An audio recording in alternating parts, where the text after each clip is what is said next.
Welcome to Lunch with Tech Leaders, where we have engaging conversations about software development and cloud engineering with industry leaders and subject matter experts. These episodes are created by the Great Lakes Tech Leaders, an online community of technology practitioners. Please come join the conversation by visiting gltl.rbn.ai. Again, that's gltl.rbn.ai. Now strap in, because we're deploying to production in 3, 2, 1. All right, so welcome everybody. Thank you for joining this week's Lunch with Great Lakes Tech Leaders discussion. I appreciate you all joining us this week. So I know that some of us have been speakers in previous weeks. There are some new faces too. So let's go ahead and do some quick introductions before we dive into the topic. I'll go ahead and begin. So I'm Jason Brown. I'm a cloud solutions architect with Right Brain Networks, and I've been part of the company for about 8 years, a little over. I can go ahead and go next. My name is Ray Welker. I'm a cloud solution engineer at Right Brain Networks. Been here about 3 years, and yeah, looking forward to speaking with you guys here today. I'll go. My name is Michael Girard. I'm an architect with GSTV. Companies out of Detroit. We have offices in New York as well. I've been with the company now for 8.5, going to be 9 years in a couple months. I can go next. Onorio Catenacci. I work for Cover My Meds from Columbus, but I'm actually working remotely. I've been a software developer for more years than I can mention, several. Happy to be here. Cool, I can go next. So my name is Mike Onslow. I am the Director of Technology at Clarity Voice. I've actually been in this position for about 2 weeks, but I've been working with the company, started off as an application developer in 2013, and kind of like Onorio, I've been in this longer than I care to remember. I'll just say that I was around when DHTML was actually a thing. All right. Excellent. So yeah, let's dive right into the topic. So one thing I wanted to also mention too is I strongly encourage everybody to post topic suggestions in the Slack channel as well. The topic for this week was actually suggested by Onorio, which is screening candidates and best practices for interviewing, things like that. So yeah, I guess. Onorio, did you want to kick off the topic? I thought we might maybe spend a couple minutes just each talking about our experiences with that, and then, yeah, just take it from there. Oh, sure. It always seems to be an issue that, well, it's not so much an issue for me anymore, but it used to be a big issue that, pretty much anybody could call themselves a software developer. They didn't have to offer any proof of it. It's not like with software developers like it is with doctors. You got to get a license from the state. You can say you're a software developer if you've been writing software for 2 weeks. And so when it comes time to get people into your company, finding qualified people and making sure they're qualified can be a bit of a trick. And I understand certain people from like reading on like some of the developer sites and like that. Some people are just vehemently opposed to things like whiteboard coding and take-home coding assignments and stuff like this, and I understand, but I haven't ever heard anybody come up with a better solution yet. That I want to know that how to reason about code, how to read code, how to write code to some extent. Like I can't ask you to write like an entire accounting system, but I want to see if you can write some code.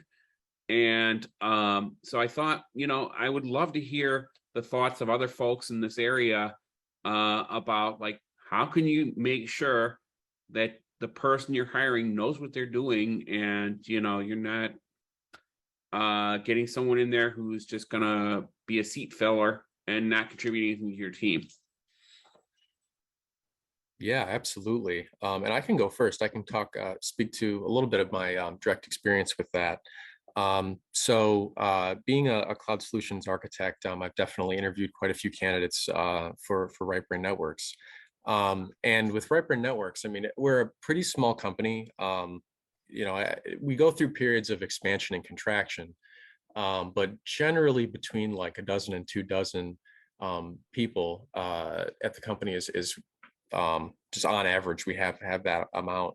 And so everybody tends to wear many hats. Like each person will their role will often shift fluidly with the needs from the work that comes our way. Additionally, we often grow our leadership from within.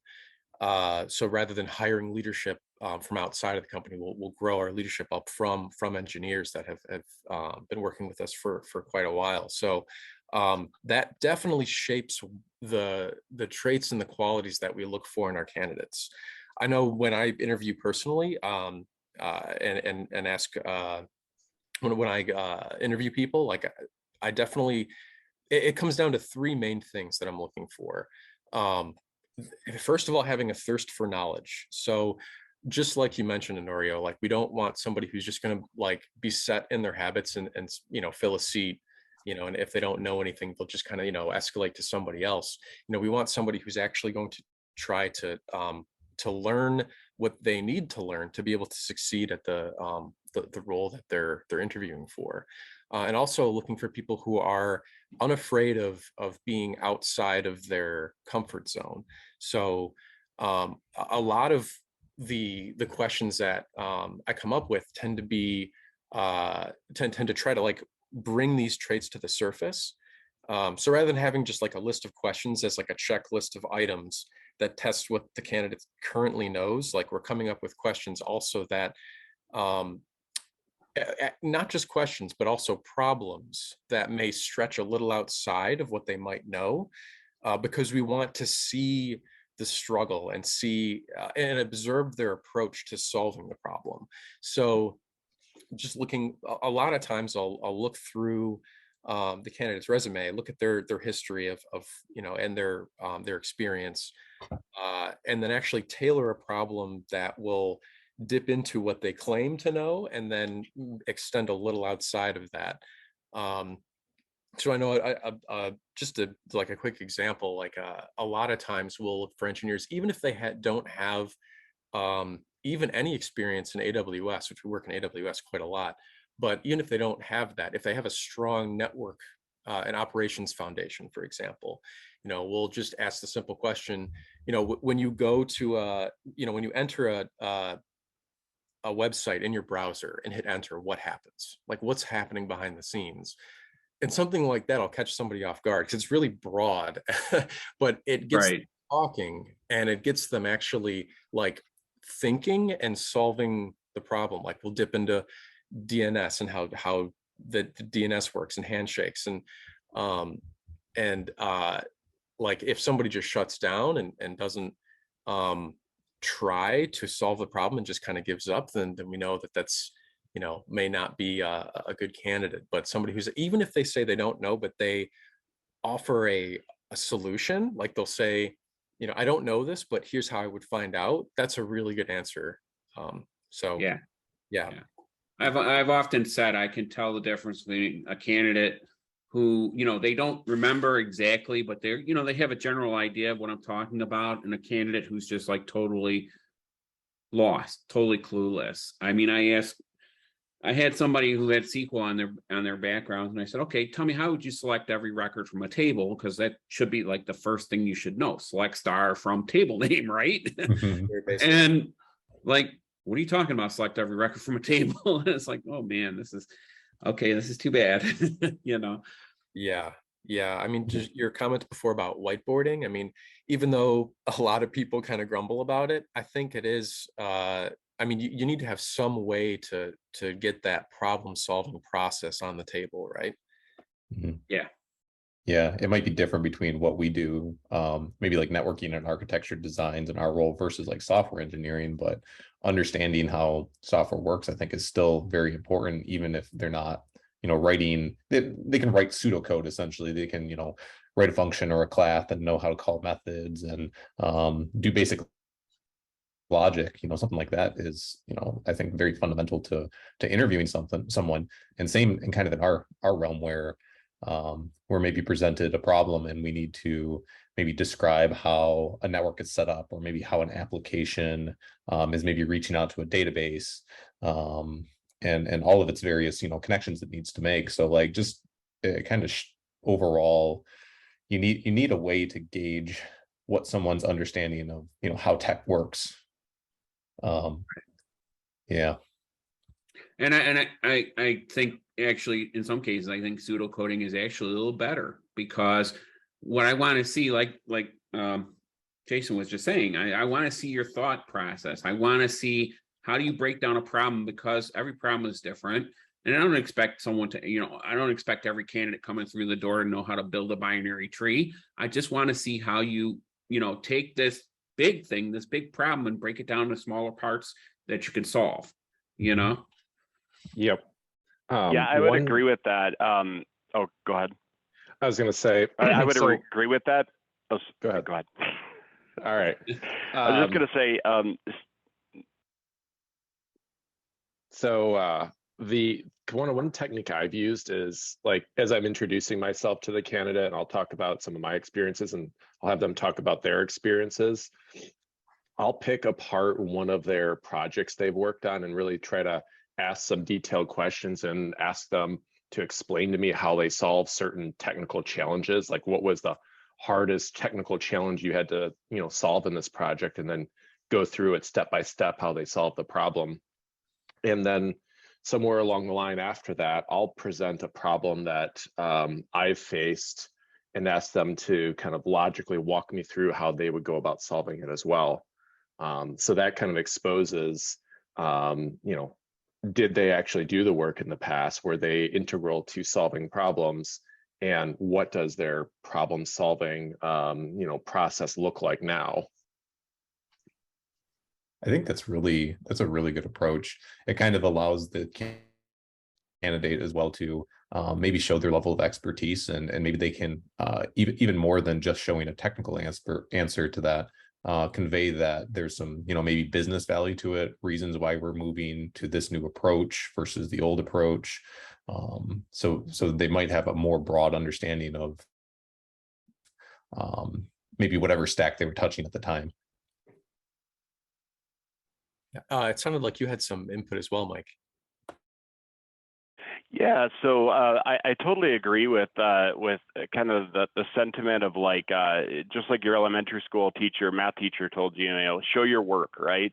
And whether it's been an assessment, like an actual, like a coding project or whatnot, I really like to dive into their problem solving skills, right? So whether it's an infrastructure type of thing, or on more of the software development side, I feel like problem solving is probably just one of the absolute biggest skills, right, that people need. So and then the other thing that I look out for, are okay, so you give them a problem, let's say it's somewhat open-ended, are they quick to answer, or do they ask more questions, right? I like to hear qualifying and clarifying questions from them, and really, kind of a thirst for digging down to, the problem at a core, and I like to see the step-through process. If it's a coding project, one of the things that I've required is basically that they use Git to commit their code, right? And I kind of want to see whatever frequency they're comfortable with is fine, but I want to see their thought process, right, as they're coding through this project. Right, absolutely. And that's a great point. And detecting like that, the inquisitiveness and the curiosity definitely reveals that that quality of digging deep into the problem rather than just answering reflexively, which might just, if it's something that they're not quite comfortable in, maybe it would be just like a deflection, or if they arrive at the something that's more of a surface level conclusion that might not address like what's actually happening. Yeah, it's a great point. Another thing I'll do too with interviews is like a lot of times I won't just give like a straight up thumbs up, thumbs down for a candidate, but more of like give a qualitative analysis of how they did. So, I would say, rather than just saying, yeah, they passed, I'd usually, have a discussion with my peers after and just say, here are my thoughts about what happened. This person, for example, they don't have any experience with AWS or CloudFormation, for example, if they're applying for like an SRE type role or a CSE type role. But they did have a little bit of experience in Terraform, but they showed a great aptitude for learning and opportunity for growth. So with some, a little time investment, we could really help them to succeed in the role that they're applying for, thumbs up. So yeah, there's definitely, a lot of qualitative analysis that goes on with candidates as well. I tell you, Yeah, more I and more. completely agree that. Oh, please go ahead. I'm Go sorry. for it. I was just going to say more. Yeah, and no more. worries. We keep talking over each other, man. More and more as I interview technical candidates, or when I did interview technical candidates, I haven't done it recently. One of the things I want to see, it's like when you're learning a foreign language, I know what I want to say. I may not know how to say it, but I know what I want to say. And so when I ask somebody a technical question, if you don't know exactly, like, how do you measure the traffic going to your AWS bucket, if I'm using that term right, because honestly, AWS is not my long suit. How do you measure the traffic? And I'm not so much concerned about how they measure it, but that they're aware that they need to measure it. You know what I'm saying? Like, it's the difference between, like, I know what I need to do. I may not know exactly how to do it, but I know I need to do this. Does that make sense? Yeah, I think it like an does make example. sense to me. Yeah. Yep. Can I think like an follow up with example in something your really case- quick? Sorry. Go ahead. Okay, cool. So one thing that made me think of is, is essentially not just their ability to solve the issue on the spot there, right? But understanding where they would find the information. Somebody else mentioned that.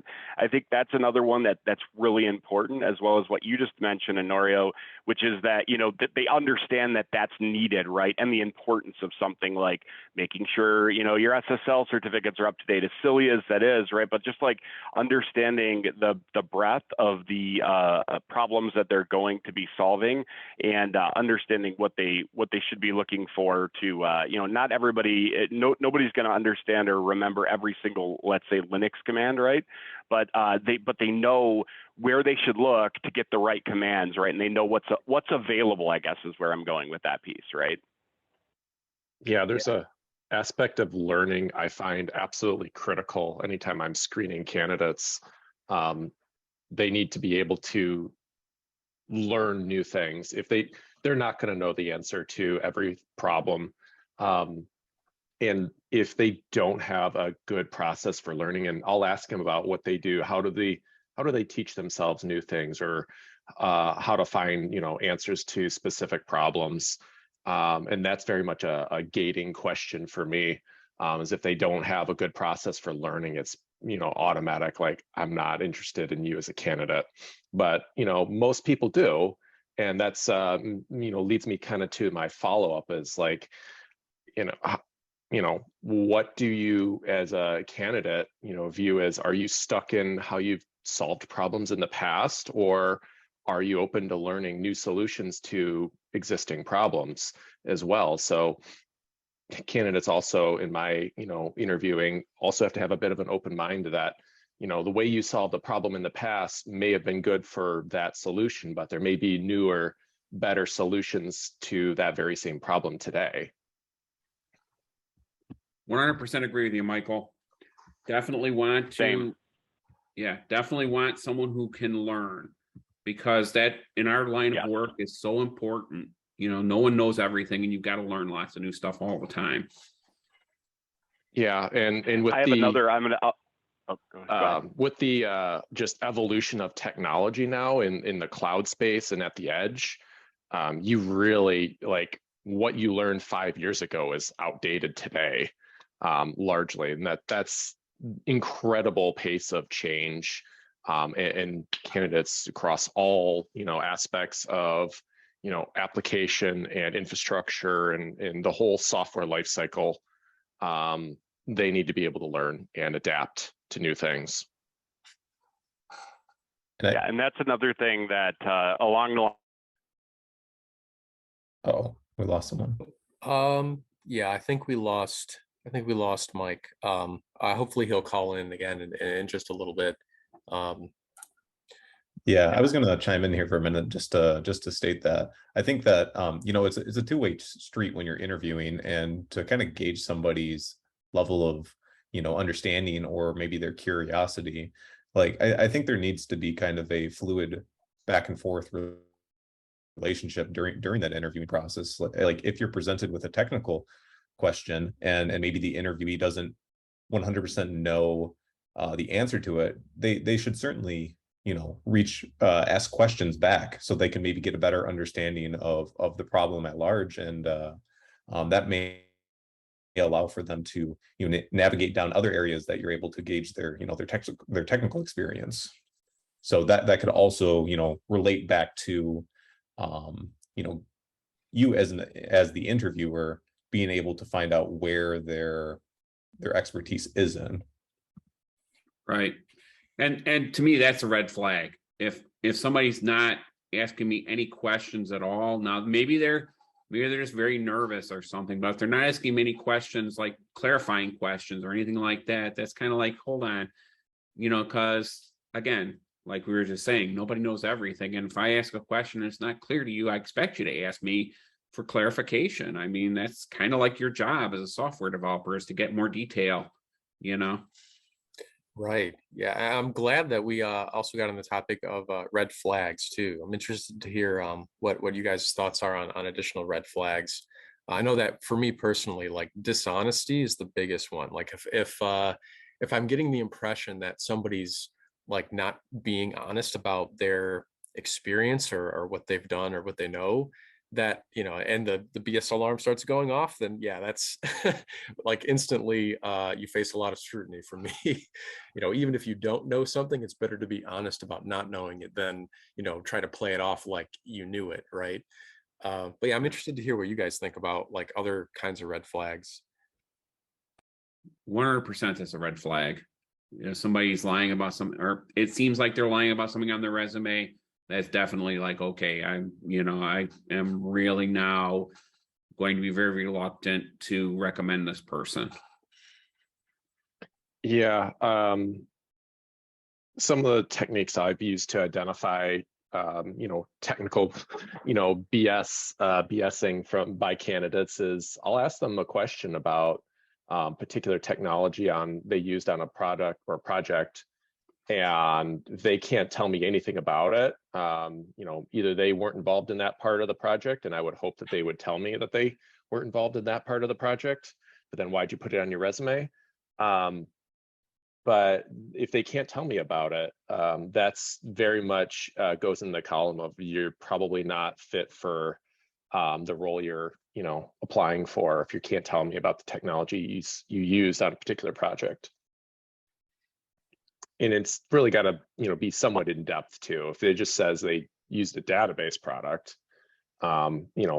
that's not very helpful at all. That just tells me, yeah, you know some buzzwords. Right. I'd say another red flag for me is like, if I'm talking to someone who says they've got database experience and I say, okay, you've got a table with 3 columns and they don't know what I'm talking about. If you don't know the terminology, I say, hey, there's a foreign key here and they don't know what I'm talking about. That, again, that's a red flag, because exactly.